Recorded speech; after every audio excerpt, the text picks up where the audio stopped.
e a jumenta vidente. E é uma pregação, irmãos, que hoje em dia até crente tenta relativar o que está escrito na Bíblia. Mas o que está escrito na Bíblia, porque a Bíblia é o quê? É uma coletânea de livros de histórias, onde nós temos a palavra de Deus. Aqui nós temos relatos históricos, temos profecias, nós temos o Evangelho, nós temos salmos, nós temos orações, nós temos ilustrações, nós temos parábolas, mas tem histórias verídicas. E essa história aqui foi uma história verídica que aconteceu. Infelizmente as pessoas tentam evitar esse tipo de pregações. Porque como é que vai pregar uma jumenta que fala? As pessoas têm vergonha, ficam com medo de ser ridicularizados na internet. Mas nós temos que pregar a palavra de Deus. Nós não devemos nos envergonhar da palavra de Deus, porque se está escrito aqui, irmãos, é porque Deus quis trazer uma mensagem. Tudo que está na palavra de Deus tem proveito para a nossa vida. Tudo que está na palavra de Deus. Mas tem questão de violência, tem algumas atrocidades. Eu estou falando isso com muita responsabilidade e reverência na palavra de Deus. Falo isso porque eu fui questionado por uma prima minha, que ela nasceu em berço evangélico, e ela está com crises, né, de fé, de identidade, e ela fica um pouco indignada com algumas histórias da Bíblia. Que tipo de indignação? Por exemplo, às vezes, ela vê tanto sofrimento e se questiona, mas por que Deus sendo tão bom? Por que tem tanto sofrimento na Bíblia? Mas por que a Bíblia relata essas histórias? Porque realmente tem umas histórias pesadas. Quem já leu algumas partes da Bíblia que fala da história das filhas de Ló, da história da embriaguez de Ló, da história do urso que devorou as crianças. Então, assim, tem histórias pesadas. Só que aí eu não consegui, assim, eu não tive tempo de explicar para ela com mais detalhes. Mas ali, o tempo que eu tive, eu consegui explicá-la que não é porque está registrado na Bíblia alguma história, é porque Deus aprovou que aquilo lhe aconteceu. Não é porque a Bíblia fala que Noé embriagou, que Deus aprovou a embriaguez de Noé. É um relato que está lá. Não é porque a Bíblia relata que o que Davi fez quando ele adulterou com Betseba, que Deus aprovou, mas é um relato que aconteceu e está relatado. Então eu tentei explicar para ela que o livro da Bíblia também tem existe um contexto histórico de relato e que as pessoas não entendem. E aí, se ela for seguir pessoas que tentam usar esses textos para denegrir, deturpar a palavra de Deus, ela vai conseguir dar atenção para essas pessoas. Por isso que nós temos que tomar cuidado com quem a gente escuta. Aleluia. Voltando aqui para o texto, irmãos, vamos entender um pouquinho desse contexto, porque a palavra de Deus, ela é reveladora e ela revela a nós de diversas formas. E para entendermos um pouco do que aconteceu com Balaão e por que a jumenta falou com Balaão, temos que voltar um pouquinho atrás e entender o contexto de Israel. O livro de Números que nós lemos aqui é conhecido no hebraico como Bebdar, que significa no deserto. Vai relatar a história ali, desde o povo ali no Monte Sinai até as planícies de Moabe. Foi quando o povo ele chegou até as planícies de Moabe. O povo de Israel, após conseguir vitórias sobre os amorreus e o Og de Bazã, o povo de Israel acampa sobre as planícies de Moabe, que fica às às margens do rio Jordão. Só que era um povo maciço e numeroso, e a presença do povo de Israel, imaginem, milhares e milhares de israelitas, nas planícies de Moabe. O rei de Moabe começou a ficar com medo e começou a ficar temeroso com a presença daquele povo, visto que aquele povo já tinha derrotado vários exércitos, quando o exército quis enfrentar o povo de Israel. E foi aí que o rei Balaque começou a ver aquela situação com muito terror e desespero.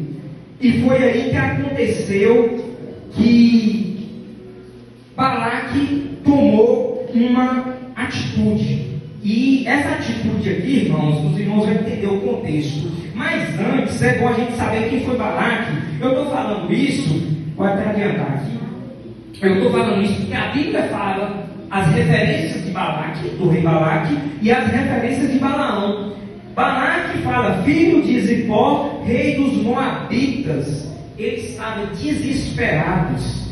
E qual era o seu medo? A Bíblia vai usar uma expressão, presbítero José Maria, muito interessante. Olha o medo do rei Balaque. Temia que Israel, como bois famintos, lambem a grama e consumisse tudo ao redor. A Bíblia usou essa expressão, lambesse e consumisse tudo. Na época da seca, quando falta capim no pasto, os bois, as vacas, elas começam a lamber as ervas, que não sobra nada, vai até a raiz. E o medo de Balaque era esse, que aquele povo lambesse a grama e consumisse ao redor ali das planícies, né? Eu falo assim, das terras de Balaque. E aí, sabendo que militarmente ele não era páreo para o povo de Israel, porque sabia que havia uma cobertura espiritual, que o Deus de Israel era que vencia as batalhas para os israelitas, ele foi e recorreu a algo sobrenatural. Ele foi buscar uma força espiritual, entre aspas, para combater a força espiritual.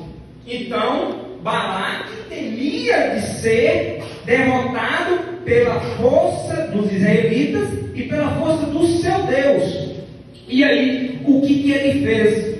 Ele sabia de um profeta chamado Balaão. Não sei se eu posso chamar de profeta. Alguns chamavam de profeta ou adivinho, não sei. Mas eu considero profeta ambivalente. Por que ambivalente? Porque o seu coração era dividido. Ele não sabia o que ele queria. Balaão, irmãos, para os irmãos entender quem foi Balaão. Ele foi um profeta do Senhor ou não? Quem foi? Foi um vidente? Balaão, ele residia em Petor. A Bíblia fala Petor na Mesopotâmia. Só para os irmãos entenderem, hoje Moabe se situa na Jordânia, ali na Jordânia. E Petor, Mesopotâmia, hoje é Iraque. Então é como se fossem países diferentes. Então, Balaão era tão famoso, assim, um profeta, entre aspas, tão famoso, que a fama dele se estendia nessa região todinha. Chegou a fama dele lá em Moabe, né? De um vidente, tinha uma fama notável, que ele tinha uma capacidade de abençoar ou amaldiçoar com certa eficácia, entre aspas, novamente. E ele conhecia o Deus de Israel? Sim. Ele tinha conhecimento dos feitos do Deus de Israel, porque o Deus de Israel tinha feito grandes coisas, né? Através ali o povo israelita, né? Abriu o Mar Vermelho. Deus tinha feito grandes coisas ali naquela época. E Balaão tinha conhecimento, embora ele não fosse um sacerdote do Deus de Israel. Só que a natureza de Balaão era bastante complexa. Eu tentei entender, eu não consegui entender a natureza do profeta Balaão, porque ele estava dividido entre a obediência divina e entre a sua ganância pelo lucro material. E hoje em dia a gente vê que as pessoas, o inimigo, ele tem dividido os pregadores, os pastores, padres, as pessoas, os ser humano entre obediência e ganância. Infelizmente, muitos têm escolhido o quê? A ganância. Outros, a obediência. Outros querem fazer igual Balaão. O que Balaão quis fazer? Balaão, ele não quis desobedecer a Deus, e também ele quis dar o seu jeitinho, sabe? Ele quis fazer um jeitinho. Ele achou que ele podia intermediar entre Balaque e Deus. Foi isso que Balaão achou que podia fazer. Então, o que Balaque fez? Tendo ciência de Balaão, Balaque foi e mandou uma comitiva. Chamou os anciões midianitas e moabitas, anciões, os príncipes menos importantes, e partiu uma comitiva em direção a Petor e ofereceu ali um cargo no governo, uma quantia em dinheiro. E quando essa comitiva chegou à casa de Balaão, Balaão é esse tipo importante, só que ele falou o seguinte: olha, eu não posso te dar essa resposta, eu primeiro preciso consultar ao Deus de Israel. Pode ficar aqui essa noite, amanhã eu te dou a resposta. Convidou a comitiva para pernoitar e foi buscar em oração. Então, em princípio, quem estava olhando de fora estava fazendo a vontade de Deus. Mas escute, olha o desdobramento dessa história. Deus deu uma ordem bem direta. Ordem direta de Deus: se você não cumprir, se eu não cumprir, não é pecado, é transgressão. Pecado é diferente de transgressão, que é diferente de iniquidade. É outro assunto, mas é para deixar claro que pecado é diferente de transgressão. Transgressão é transgredir uma lei, uma ordem direta de Deus. Deus falou claramente para Balaão: não irás com ele, nem amaldiçoarás a este povo, porque és bendito. Aquele povo é bendito, irmãos. Irmãos, campanha da restauração, às vezes a gente apega com uma coisa, fulano de tal falou mal de mim, negócio de macumba. Irmãos, a gente tem que ter fé. O que Deus abençoou, está abençoado. Não tem esse negócio de pegar não, irmãos. A gente tem que crer que Deus nos abençoou, e se Ele abençoou, a gente é um povo bendito. Acabou. A gente tem que confiar na palavra de Deus. Vamos confiar na palavra de quem? Se não for do nosso Deus, o Deus a que nós servimos. Então, a ordem foi clara e a ordem foi direta. Aí Balaão, a princípio, falou: olha, não irei com vocês, e o Deus de Israel me proibiu de ir e de amaldiçoar o povo dele. Ponto. A comitiva voltou. Balaque, ao ouvir a notícia, é o seguinte: rei Balaque, ele está um poder nas mãos. As pessoas, irmãos, quando tem poder, elas acham que é melhor que outras pessoas. Pode perceber, um político, qualquer cargo, quando você dá poder para a pessoa parece que não aceita um não. Não aceita. Ela fica indignada. Você não pode falar um não para uma pessoa que tem poder. Infelizmente, as pessoas levam o poder para a cabeça. Ele não aceitou o não de Balaão. O que ele fez? Mandou uma segunda comitiva. Só que agora ele pegou, as pessoas mais importantes, os anciões, os príncipes mais nobres, e com uma oferta muito tentadora. Agora ele queria mexer com o coração, com a questão do desejo, da ganância de Balaão. Ele ofereceu: só pegue o que você quiser. O que você quiser financeiramente, no governo. Ou seja, olha que oferta tentadora que ofereceu. Aí a segunda comitiva chegou lá na casa de Balaão. Balaão, com certeza, deve ter se sentido importante, porque não vamos ser hipócritas. Quando a gente recebe alguém importante na nossa casa, a gente trata a pessoa bem, acha que a gente tem todo aquele contexto. Então Balaão falou: olha, eu não posso desobedecer a ordem do Deus de Israel, mas pernoita. Então, assim, só nessa atitude de Balaão de falar assim, fica aqui essa noite que eu vou consultar, a gente percebe que ele já foi atraído pela tentação, que ele cedeu, que ele queria dar o seu jeitinho, ele queria intermediar com Deus e com Balaque. E aí o que aconteceu? Ele vai orar a Deus, só que Deus já conhecia o coração de Balaão. Deus já conhecia o coração de Balaão. E Deus dá uma ordem, uma permissão condicional. Olha, pode ir, só que você só vai falar o que eu lhe ordenar.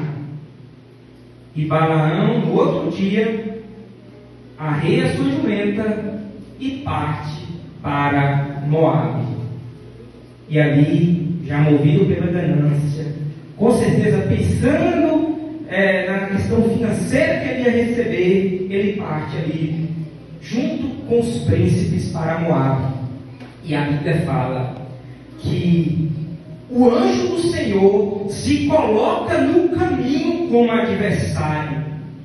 E Balaão, em sua cegueira espiritual, ele não consegue ver o anjo do Senhor, mas a jumenta vê. Na primeira vez, a jumenta viu o anjo com a espada desembanhada, e a jumenta vai e desvia. Quando a jumenta desvia, Balaão com cajado, com pedaço de pau, começa a espancar a jumenta. Espanca a jumenta, volta para o caminho. Mais na frente, novamente, está lá novamente o anjo. A jumenta vê, Balaão não vê. Novamente espanca a jumenta. A jumenta imprensa o pé de Balaão na parede, mas mesmo assim ele espanca e segue a viagem. Novamente num lugar mais estreito que não dava para passar, o anjo do Senhor com espada desembanhada. A jumenta vê, e agora ela está em cima de Balaão, porque não dá para passar. E nesse momento Balaão espanca com ainda mais intensidade. E quando ele está espancando, o milagre acontece. Quando ele está espancando, Deus abre a boca da jumenta, e a jumenta fala: Balaão, por que você está me espancando? E Balaão, ainda de forma talvez irônica, fala: você deu sorte que eu não estou com espada, senão te matava agora. Mas Balaão, eu sou sua jumenta desde o dia que você me comprou. Eu já fiz isso alguma vez, Balaão? Não. Foi nesse momento que Balaão teve sua visão aberta. E quando a visão espiritual de Balaão se abriu, ele viu o anjo com a espada desembanhada. E quando ele viu o anjo, ele se prostrou. E o anjo chegou e falou para Balaão: olha, eu estava obstruindo o seu caminho, porque o seu caminho era perverso aos olhos de Deus. E se não fosse a tua jumenta que se desviou por mim 3 vezes, você estaria morto. E a jumenta estava viva. A jumenta, um animal irracional, irmãos, viu o que o profeta, entre aspas, não viu, porque cego pela ganância. Cego pela ganância. Então, assim, às vezes a gente lê umas histórias aqui e a gente acha sem pé nem cabeça, mas tem um profundo significado no reino de Deus, porque fala da natureza humana, fala da natureza divina, da soberania divina. Deus, ele é soberano. Deus, ele conhece nosso coração. Ele conheceu o coração lá do profeta, eu não sei se eu chamo de profeta, Balaão. Deus tem controle de tudo, de todos, da natureza, dos animais. Olha a cegueira espiritual, irmãos, que impedia do profeta ver o anjo do Senhor, e a jumenta estava vendo, e o profeta não estava vendo. Sabe por quê? A ganância, ela nos cega. A ganância cega a presença de Deus nas nossas vidas. Nós não conseguimos ver o agir de Deus quando o nosso coração está corrompido, está ganancioso. Nós não vemos os milagres do Senhor. E Deus, Ele é assim. Ele usa os meios mais improváveis. Ele usa os meios mais humildes para cumprir os seus propósitos e também para humilhar os arrogantes. E a bênção de Deus, irmãos, é incondicional na nossa vida. Nenhuma maldição humana pode anular a bênção que Deus tem na nossa vida e na nossa família. O povo de Deus é abençoado. E uma coisa importante que eu anotei aqui, a hora não para. A permissão divina não é a aprovação divina. Isso aqui eu senti na pele. A permissão divina não é a aprovação divina. Não é porque Deus permite algo que Ele aprova. Eu falo isso porque eu estava com um problema muito grande. E eu precisava de um milagre muito grande. E eu orei. Eu com minha esposa, a gente orou. Clamamos a Deus por vários dias. E um dia específico a gente clamou por um milagre. E a gente achou que era aquilo que Deus queria. Só que Deus, Ele é fiel na sua palavra.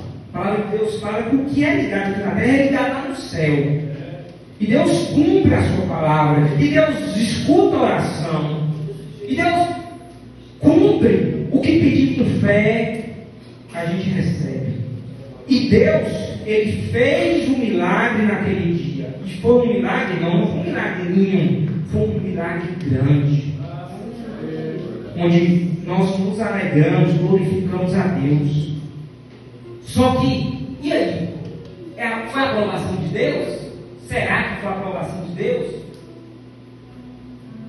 Talvez não.